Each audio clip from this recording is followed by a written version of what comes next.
शिक्षण मंत्र्यांच्याच गावात शेकडो शिक्षकांची बोगस भरती। 50-50 लाखांचे उचलले एरियस। बनावट पत्रांतून शेकडोंची बोगस भरती। महाराष्ट्रात भरलाय शिक्षणाचा बाजार। आता तरी राज्यात लावणार का एसआयटी? बघा @पोस्ट मराठीचा मोठा खुलासा। या चॅनलचे अपडेट्स मिळवण्यासाठी कृपया @पोस्ट मराठीला लाईक करा, शेअर करा आणि सबस्क्राइब करायला विसरू नका। नमस्कार, मी गौरव मानकर @पोस्ट मराठीवर तुमच्या सर्वांचं मनापासून स्वागत करतो। मागच्या काही दिवसापासून जो नागपूर विभागातील बोगस भरती संदर्भातील मुद्दा चालू आहेत आणि त्या संदर्भात एसआयटी नेमून जो तपास चालू आहे त्यामध्ये वेगवेगळ्या अधिकाऱ्यांना अटक करण्यात आली आहे। हा संपूर्ण मुद्दा फक्त नागपूर विभागापुरता मर्यादित नसून संपूर्ण महाराष्ट्रामध्ये आहे असं आम्ही म्हणतो आहोत आणि या संदर्भातील अनेक जिल्ह्यातून अनेक विभागातून सुद्धा तशा तक्रारी येत आहेत। परंतु सरकार अद्यापही त्यावर पूर्ण महाराष्ट्राची पूर्ण न्यायालयीन चौकशी या शिक्षण विभागाची का करत नाहीत? पूर्ण महाराष्ट्रभर या शिक्षण विभागावर एसआयटी नेमून बॅक डेटेड आणि जे काही बोगस भरती झाली आहे त्या संदर्भात एसआयटी नेमून चौकशी का करत नाहीत याचा मुख्य सवाल आहे। खरं म्हणजे शिक्षण मंत्री दादाजी भुसे हे आहेत आणि त्यांनी या संदर्भातील चौकशीचे तसे आदेश द्यायला पाहिजेत। ते या संदर्भात असंच म्हणत आहेत की आमच्यापर्यंत जे जे काही माहिती येईल त्या आधारे आम्ही चौकशी करू। अनेक ठिकाणची माहिती येतात परंतु त्या ठिकाणची चौकशी होत आहेत का? फक्त नागपूरमध्येच हा घोटाळा आहेत का? नागपूरपेक्षाही मोठमोठे घोटाळे अनेक ठिकाणी आहेत। म्हणून आम्ही आज खूप मोठा खुलासा करणार आहोत, कारण शिक्षण मंत्री दादा भुसे असे म्हणतात की ज्या संदर्भातील तक्रार येईल त्या संदर्भातील आदेश देऊ। तर आम्ही आता या संदर्भात खुलासा करणार आहोत आणि तो खुलासा आहे थेट शिक्षण मंत्र्याच्या गावातलाच। शिक्षण मंत्र्यांचं गाव म्हणजे ज्या ठिकाणाहून ते निवडून आलेले आहेत मालेगाव, या मालेगावमध्येच मोठ्या प्रमाणावर शेकडो शिक्षक हे बोगस भरतीतून त्या ठिकाणी जॉईन झालेले आहेत आणि त्यांनी देखील 2012 मध्ये बॅक डेट दाखवून 50-50 लाख रुपयाची एरियस घेतले आहेत आणि या सर्व नियुक्त्या 2022 ऑक्टोबर पासूनच्या आहेत। या संदर्भातील पुरावेनिशी आमच्या जवळ आहेत। त्याच पद्धतीने ज्या पद्धतीने बनावट कागदपत्र बनावट JRच्या आधारे तुकडी मान्यता घेऊन आणि त्यांना जॉईन करण्याचे देखील मोठे प्रकार झालेले आहेत। त्याचसोबत या मालेगाव तालुक्यातच ज्या पद्धतीने एका शाळेमध्ये विद्यार्थी शिकतो आणि त्याला त्याची मार्कशीट ही दुसऱ्या शाळेतून मिळते, या पद्धतीचे देखील भ्रष्टाचार मालेगावमध्ये मोठ्या प्रमाणामध्ये आहे। अल्पसंख्याक शाळांमधले भ्रष्टाचार मोठ्या प्रमाणामध्ये आहेत। म्हणून आता या संदर्भातील चौकशी करणार का? शिक्षण मंत्र्यांच्या गावामध्ये जर का असा प्रकार असेल आणि तो जर का त्यांच्या नजरेमध्ये येत नसेल तर ते संपूर्ण महाराष्ट्राची काय चौकशी करणार? हा सर्वात महत्त्वाचा प्रश्न आहे। आज आम्ही या ठिकाणी सुद्धा काही प्रमाणपत्र आणि काही माहिती काही यादी त्या ठिकाणची दाखवणार आहेत की कशा पद्धतीने मालेगाव तालुक्यामध्ये शिक्षण मंत्र्यांच्या गावामध्ये हा सर्व भ्रष्टाचार चालू आहेत। या ठिकाणी काही अल्पसंख्याक शाळा आहेत, काही वेगळ्या सुद्धा ज्या शाळा आहेत त्या सुद्धा सर्व प्रकारच्या शाळा आहेत आणि या सर्व शाळांमध्ये तुकडी घेण्यासंदर्भामध्ये ज्यामध्ये नंतर विना अनुदानितवर 20% अनुदान मिळवले जाते, यामध्ये मृत अधिकाऱ्यांच्या सह्या मारून बनावट JR दाखवून आणि बनावटच आदेश करून शिक्षण उपसंचालक कार्यालय, शिक्षणाधिकारी आणि संस्था चालक यांच्या संगनमताने मोठ्या प्रमाणावर भरती करण्यात आली आहे। यामध्ये तुम्ही बघू शकता की आमच्या जो काही प्रमाणपत्र आहेत त्या संदर्भातील जे बनावट प्रमाणपत्र आहेत, हे एक पहिलं प्रमाणपत्र ज्याच्यामध्ये 2009चं हे प्रमाणपत्र दाखवलेलं आहे। 2009च्या प्रमाणपत्रामध्ये काही शाळांना तुकडीची मान्यता देण्यात आली आहे आणि त्यांना अनुदानास पात्र ठरवण्यात आलं आहे। त्यानंतर परत एक प्रमाणपत्र आहे जे 2014 8 जानेवारी 2014चं काही शाळांचे नाव आहेत, त्या शाळांना पर्टिक्युलर टप्प्याटप्प्याने मान्यता देण्यात आलेली आहे। हे एक प्रमाणपत्र आहे, हे जे बनावट आहे। आता हे आम्ही बनावट प्रमाणपत्र का म्हणत आहेत? कारण त्यानंतर आणखी एक प्रमाणपत्र आम्ही दाखवतो जे 16 सप्टेंबर 2022चं आहे। 2022ला 2009ची आणि 2014ची माहितीच्या अधिकारामध्ये मागवण्यात आली होती। अन्सारी मोहम्मद गुफरान यांनी ती माहिती मागितली होती, जी नाशिकच्या शिक्षण उपसंचालक कार्यालयाकडे मागितली होती आणि त्यांनी असं सांगितलं होतं की हे जे प्रमाणपत्र दिले गेलेले आहेत आणि ज्या तुकडी मान्यता दिल्या गेल्या आहेत या संदर्भातील सर्व कागदपत्र आम्हाला सादर करा। कुठले निकष त्यांनी पूर्तता केली, कुठल्या निकषांची पूर्तता करून त्यांना ती मान्यता देण्यात आली, त्याचे प्रमाणपत्र सादर करण्याचे सांगितले होते। माहितीच्या अधिकारामध्ये माहिती घेण्यात आली, परंतु माहितीच्या अधिकारामध्ये देखील त्या मंत्रालयातून जे पत्र आलेलं आहे, मंत्रालयातलं पत्र आहे, आणि त्यांनी सांगितलं की आपण मागितलेली माहिती कार्यालयातल्या या अभिलेखामध्ये कुठेही आढळून आलेली नाही. हे त्याचं पत्र आहे, हे मंत्रालयातलं पत्र आहे. म्हणजे मंत्रालय खोटं बोलत आहेत की या ठिकाणी कोण खोटं बोलत आहे, हे सगळ्यात महत्त्वाचा प्रश्न आहे.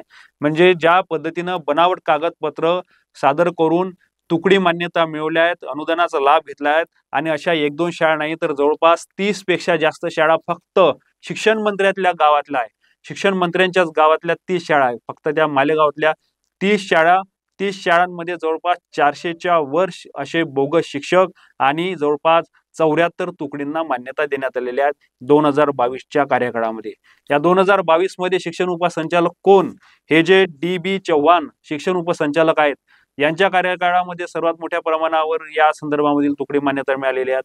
परंतु यांच्या कार्यकाळामधील म्हणता येत नाही, कारण ह्या सगळे जे मान्यता आहे, या सर्व मान्यता 2014, 2012 पासून दाखवण्यात आलेल्या आहेत. जुन्या तारखेत त्यांना शालार्थ ID मिळालेल्या आहेत, बॅकडेट मध्ये दाखवलेल्या आहेत. आणि 2014 मध्ये जो काही त्या ठिकाणी अधिकारी होते, ते अधिकारी संतोष पाटील हे जे अधिकारी होते, ज्यांनी 2022ला ज्या पद्धतीने डुप्लिकेट साईन मारण्यात आल्या आहेत, तर संतोष पाटील हे मयत असताना त्यांचे सुद्धा साईन त्या ठिकाणी मारण्यात आले आणि त्यांच्या सहीने पुढील ऑर्डर पास झालेले आहेत. मरण पावलेल्या अधिकाऱ्यांच्या सह्या मारून आता त्यांना मान्यता देण्यात आल्या आणि बॅकडेट मध्ये या सर्व शिक्षकांची नोंदणी करून त्यांना शालार्थ ID देखील देण्यात आलेले आहेत. हा एक झाला या ठिकाणचा घोटाळा. जवळपास 400च्या वर या ठिकाणी शिक्षक आहेत, ज्यांनी बोगस पद्धतीने ज्यांची नियुक्ती केलेली आहे, आणि या सगळ्यामध्ये संस्था चालक आणि अधिकारी हेच महत्वाचे आहेत.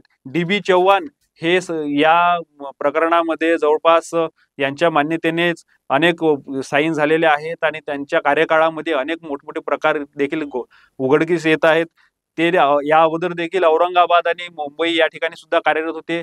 त्या ठिकाणचा सुद्धा त्यांचा कारभार आता तपासला पाहिजे की कशा पद्धतीचा त्यांचा कारभार होता. हा झाला एक त्या ठिकाणचा फ्रॉड.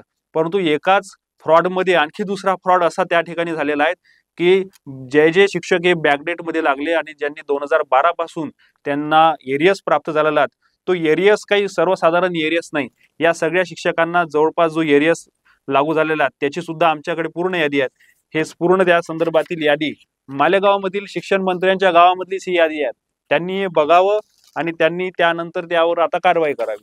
हे अनेक शिक्षकांची यादी आहे, त्यामध्ये त्यांची जॉईनिंग डेट आहेत, त्यांची शालार्थ IDचा क्रमांक आहेत, आणि यामध्ये त्यांनी किती रुपयांचा दिलेला आहे ते अल्पसंख्याकांमधून आहे. मुजीबुर रहमान इक्बाल अहमद 39,53,891 इतक्या रुपयांचा एरियस त्यांना मिळालेला आहे. त्यानंतर 45,37,787 इतक्या रुपयांचा एरियस. त्यानंतर 50,83,064 रुपयांचा एरियस.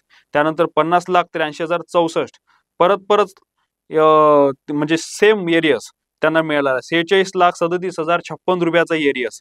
इतक्या मोठ्या प्रमाणामध्ये एरियस यांनी कसे काय घेतलेत? 14,517, 14,96,517 सेम एरियस सुद्धा मिळत आहेत. यामध्ये आता काही बनावट म्हणजे एकच व्यक्ती 2 ठिकाणी नोकरीवर आहेत की नाही, नागपूर सारखे जे प्रकार आहेत ते सुद्धा असण्याची शक्यता आहे.